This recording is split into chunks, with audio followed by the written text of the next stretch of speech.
رمضان المبارک میں کسی غریب کی مدد کرنی ہے تو ساتھ اس کی عزت بھی کرنی ہے۔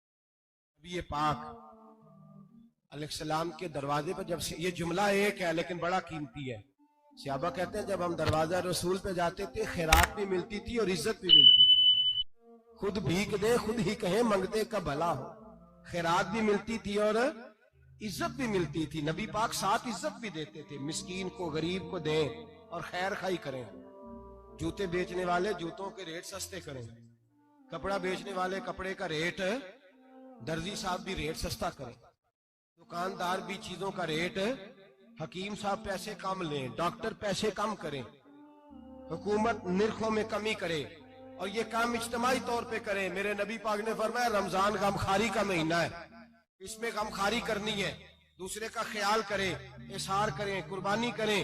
یہاں ہر چیز کا ریٹ بڑھ جاتا ہے رمضان شریف میں، ہر آدمی کہتا ہے میرا سیزن آ گیا ہے، توجہ بڑھائیں، خیال کریں، غمخواری کا مہینہ ہے۔ اور پھر آپ لوگوں سے یہ بھی گزارش ہے کہ رمضان المبارک کا جب مہینہ آئے تو جس آدمی کے ساتھ نیکی کرنی ہے وقت پہ کریں۔ کسی غریب کو پیسے دینے ہیں، کپڑے دینے ہیں تو یکم رمضان کو دیں۔ میں اکثر دوستوں سے پوچھتا ہوں، میں کہتا ہوں قاری صاحب نو جوڑا کدو دیندے ہو؟ کہندے 27ویں والے دن۔ میں کہا مینوں لگ گئی سمجھ، تہاڈی سازش ہے کدھرے سواں کے پا نہ لوے، ایویں مولوی چودھری صاحب دے نال دے کپڑے پا لے تے کتھے لکھیا ہے اینوں دینا ہے 27ویں۔ تسی دسو 27ویں والے دن کو درزی سی کے دیندا ہے، اونوں 3 گنا بھی پیسے دئیے تے کہندا ہے جڑے باقی نے انہاں دے نہیں بٹن پہ لگ دے میرے کولوں، تو جوڑا سی کے تو کس دن دیتے ہو قاری صاحب کو؟ کیا مقصد ہے؟ پہننے کے لیے دے رہے ہو یا اس لیے دے رہے ہو کہ نہ پہن سکے؟ تو بھائی آپ جب کسی کو کچھ چیز دیں گے تو کب دیں گے؟ جب وہ استعمال کر سکے۔ غریب کو لوگ فطرانہ دینے جاتے ہیں عید سے ایک دن پہلے، تو کیا کرے گا اس کا؟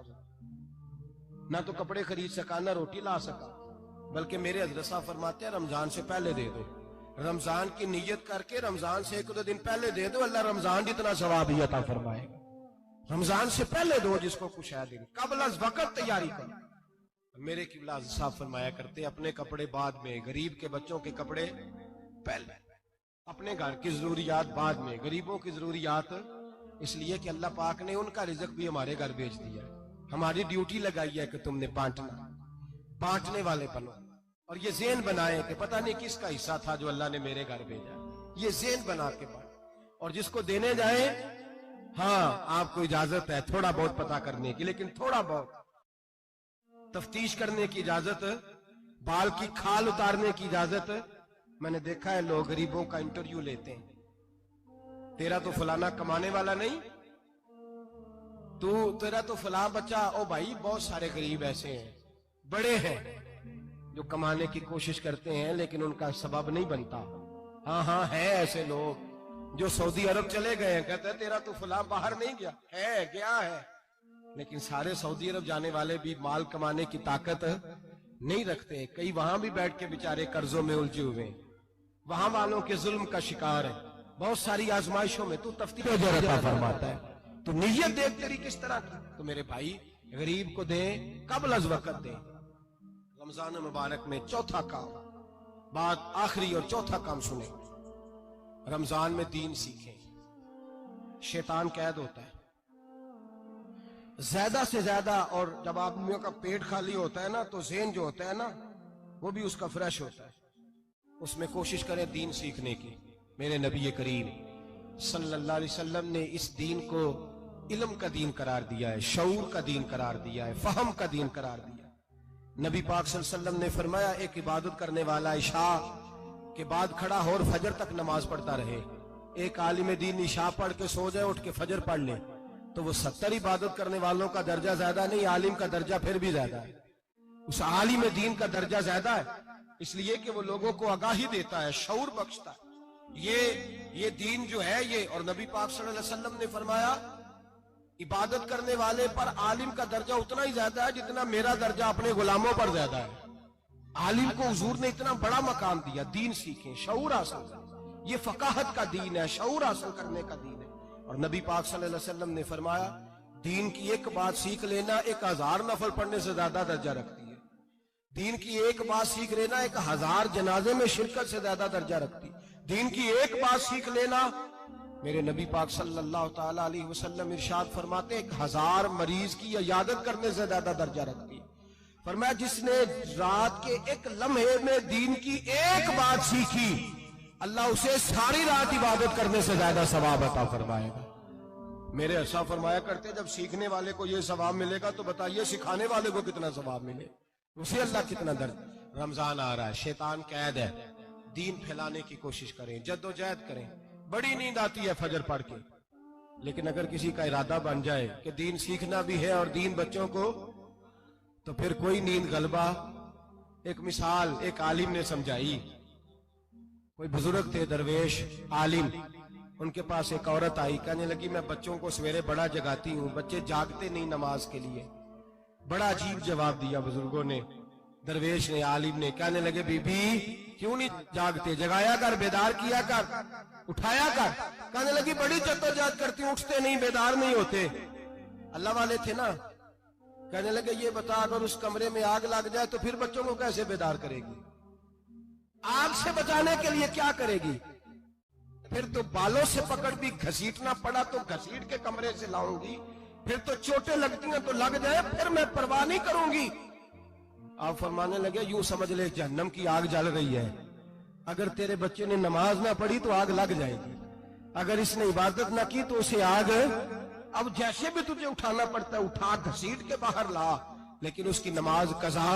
نیند بڑی آ رہی ہے سویرے، لیکن اگر دین نہ سیکھا تو مشکل ہو جائے گی۔ جیسے بھی اپنے آپ کو جگانا چاہیے، ہمت کرنی چاہیے، دلیری کرنی چاہیے۔ ہمیشہ مدحت خیر الانام میں گزرے۔ احمد کبیر رفاعی کہتے میں گزر رہا تھا، ایک دن میرے ساتھ ایسا ہوا کہ میں گزر رہا تھا کھیت کے اندر سے، ادھر بھی پانی تھا ادھر بھی پانی تھا۔ ہوتا ہے نا پانی پانی ہوتا ہے فصلوں میں کئی دفعہ، کب ہوتا ہے زیادہ پانی؟ نہیں جدو کدو قریب ہے جی، وہ جب کدو کرتے ہیں نا تو دونوں جانب پانی بھرا ہوتا ہے نا جی، وہ ٹریکٹر بھی پانی میں چلتا ہے۔ میں پینڈو ہوں نا، مجھے زیادہ پتا ہے تو کیا حالات ہوتے ہیں۔ تو وہ ادھر بھی پانی ادھر بھی پانی، تو درمیان میں سے وہ منڈیر ہوتی ہے چھوٹی سی، باٹا کھیدا اپنی زبان ہے، تو کہتے ہیں ادھر بھی پانی تھا ادھر بھی پانی تھا۔ سید احمد کبیر رفاعی کہتے ہیں میں گزر رہا تھا، عصر کی نماز کا ٹائم ہو گیا، میں جلدی جلدی جا رہا، سامنے سے کتا آ گیا۔ انسان اشرف المخلوقات ہے، لیکن وہ اللہ کا شکر کرے گا کہ اس نے مجھے اشرف بنایا ہے۔ یہ نہیں کہہ سکتا کہ یہ مخلوق حقیر ہے، یہ بری ہے، یہ نہیں کہہ سکتا۔ شکر کرے کہ مجھے اللہ نے اشرف سید احمد کبیر رفاعی کہتے ہیں کتا آ گیا سامنے سے۔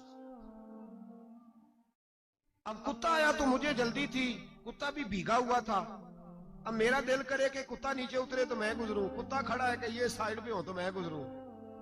کہتے ہیں دیر ہو گئی تو مجھے ڈر لگتا تھا، میں نے کبھی کتے کو بھی نہیں جھڑکا تھا، کبھی کتے کو بھی، اپنی اتنی حیثیت ہی نہیں، جھڑکا ہی نہیں کبھی کسی سے۔ آپ فرماتے ہیں دیر ہو گئی تو میں نے کہا یا اللہ، حضرت سید احمد کبیر کہتے ہیں میں نے کہا یا اللہ اس کتے کو زبان ہی دے دے، میں اسے کچھ سمجھا ہی دوں، زبان ہی دے دے، تو قادر مطلق ہے، اسے زبان دے دی۔ تو میں نے کتے سے کہا نیچے اتر جا، میں نے نماز پڑھنی ہے۔ تو کہنے لگا بابا جی آپ اتر جائیں، آپ اتر جائیں، آپ اتر جائیں، میں کیوں اتروں؟ تو سید احمد کبیر رفاعی کہتے ہیں میں نے اس سے کہا کہ بات یہ ہے کہ میرے اوپر نماز فرض ہے، تیرے اوپر فرض نہیں، تو میں نے نماز پڑھنی ہے، اگر میں کھیت میں اتر گیا تو کیچڑ ہے، میرے کپڑوں کو مٹی لگ جائے گی، پتہ نہیں پانی پاک ہے کہ ناپاک ہے، تو اتر جا، تیرے اوپر نماز نہیں فرض، تو مجھے جانے دے۔